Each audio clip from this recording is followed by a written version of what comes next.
This is the Chrysler Building. Once the tallest building in the world, an icon of Art Deco architecture, it is now a landmark without a long-term operator. The most recent operator defaulted on rent and was removed by court order. Broken elevators, brown water. The leasehold went back on the market in May 2025. No new deal has closed.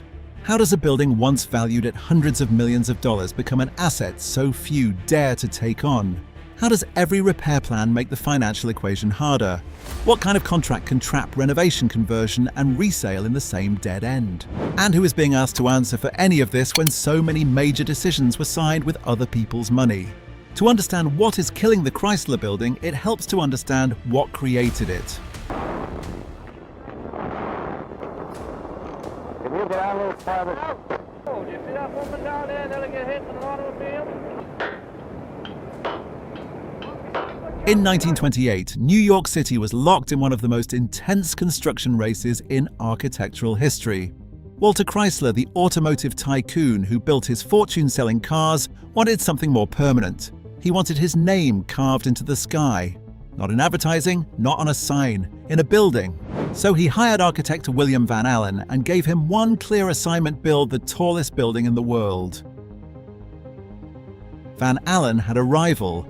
Architect H. Craig Severance, his former business partner of 13 years, was building 40 Wall Street in Lower Manhattan. The two had once worked together, then became competitors. As both towers rose, each side monitored the other and adjusted designs to gain the upper hand.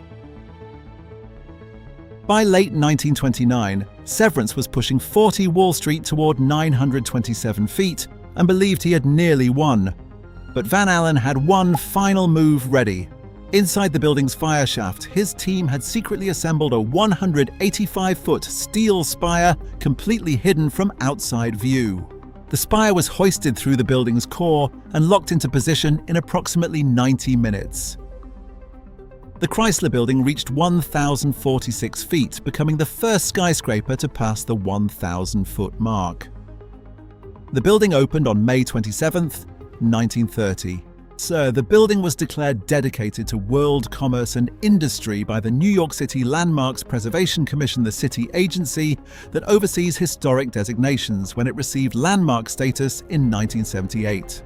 Walter Chrysler had built something that was supposed to last forever, but the land beneath it did not belong to those who operated the building. It never had. Walter Chrysler built the tower. He never owned the ground beneath it. That was the plan on paper. Here is what actually happened. The Chrysler Building is falling apart from the inside. From the street, nothing looks wrong.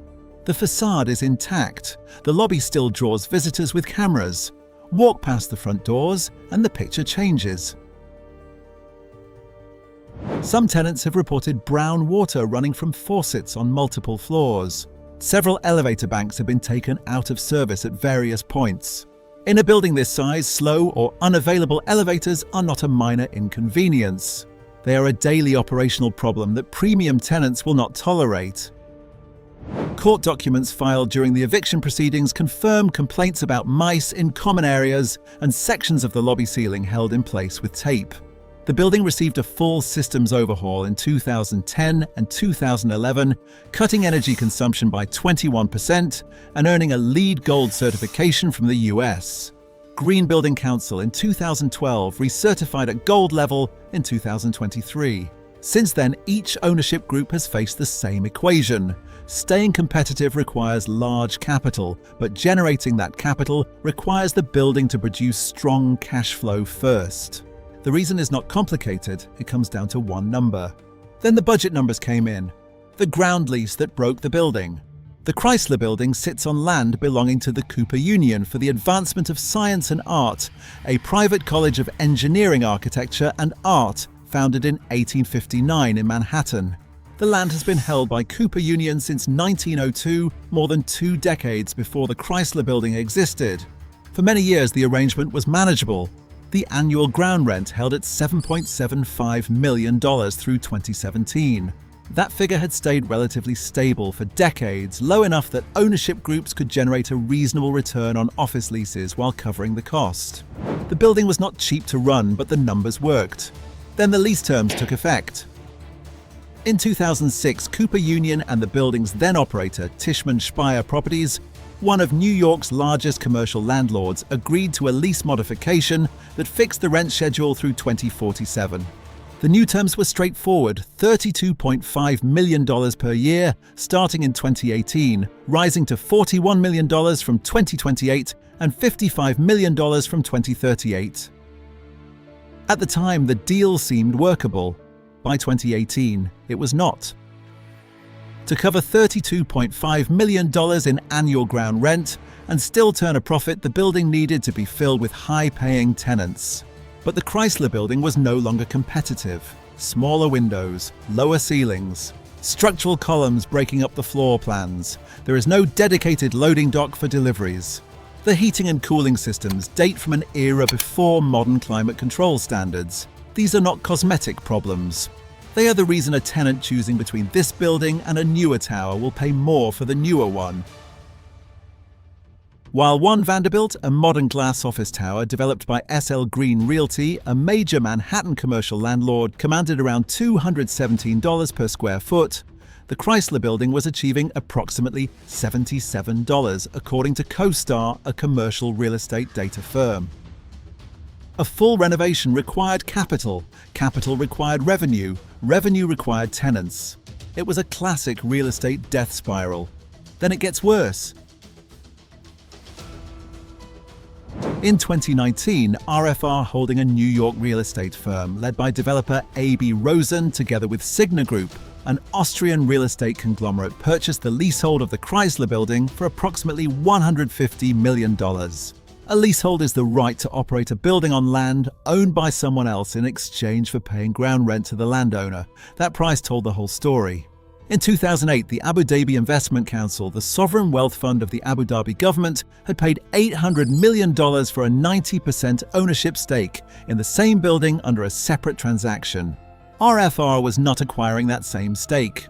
They were purchasing the right to operate the building and agreeing to pay $32.5 million a year for the land beneath it.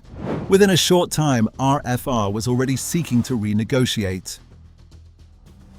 By 2023, Signa Group filed for bankruptcy. Cooper Union later alleged in court filings that RFR had diverted tenant rent payments away from the Chrysler Building to cover losses at other distressed properties in its portfolio. RFR denied those allegations. Cooper Union issued a termination notice in September 2024. In October 2024, Manhattan Supreme Court Judge Jennifer Schechter ruled in Cooper Union's favor. Judge Schechter said, "In terms of any defenses, I haven't heard any that have merit." In January 2025, Judge Schechter ruled that RFR's ground lease was formally terminated and ordered the company ejected from the property. And here is the part nobody wants to answer. And I saw the Chrysler. I've never liked New York that much, the violence and the filth. But the Chrysler is another matter. It was my North Star. Control of the building returned to Cooper Union, the school that has owned the land beneath it since 1902. Cooper Union is a college. It does not have the resources or the mandate to run a skyscraper. Cooper Union hired Cushman & Wakefield, one of the world's largest commercial real estate services firms, to manage the building and retained Savills, a global commercial property brokerage, to find a new buyer.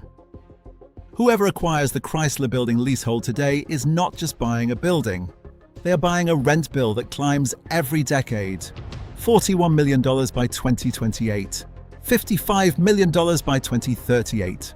Some developers have proposed converting the building into luxury residential units. That math does not work either. Adding plumbing to 77 floors of concrete and steel requires lines the building was never designed to carry. Many floor plates would need substantial reconfiguration to guarantee natural light for each unit. And any residential buyer would still be purchasing inside a building that does not own its land. Ground rent scheduled to climb in the decades ahead does not stay with the building. It flows directly into monthly maintenance charges for every unit owner, and all of it traces back to one decision. One rent clause turned an $800 million asset into a building no one will buy. And it is happening again, right now, about 1 mile away. At 100 West 57th Street in Midtown Manhattan, Carnegie House is a 324-unit residential co-op. Ordinary apartment owners, not sovereign wealth funds. In January 2026, New York County Supreme Court Judge Nicholas Moyne upheld a ruling allowing the annual ground rent to jump from $4.36 million to $24 million. Lou Grumet, a retired resident who told the New York Post, a major New York City daily newspaper, his maintenance is $3,700 a month. That would go up to well over $9,000 immediately if this were implemented. It's just not possible. If you are considering buying into a ground lease building in New York City, what happened at Carnegie House is not an edge case. It is what the contract allows. I plan to live there for the rest of my life, and I'm still hoping that that can be made possible. Roughly 100 residential co-op buildings across New York City carry this same structure, according to Crane's New York Business, a major New York business publication affecting an estimated 25,000 residents. You just don't know which one is next. They could be forced out of their apartments even though they own them. It's because part of a ground lease co-op, they're part of it, meaning they don't own the land that's under their building. The Chrysler Building was not the first to face this. It will not be the last. The building has passed through multiple ownership groups over several decades. Each one entered with a plan. Each one left when the equation became too difficult. The ground rent kept climbing, maintenance costs kept compounding, Cooper Union kept collecting because that is what the structure requires them to do. This was not a failure of architecture. It was a system that rewarded signing contracts with other people's money and charged nobody for the outcome. The project you just watched took years to fail publicly. The next one on this channel took longer and cost more. Subscribe because by the time it makes the news, it is already too late. Comments are open. Name your city.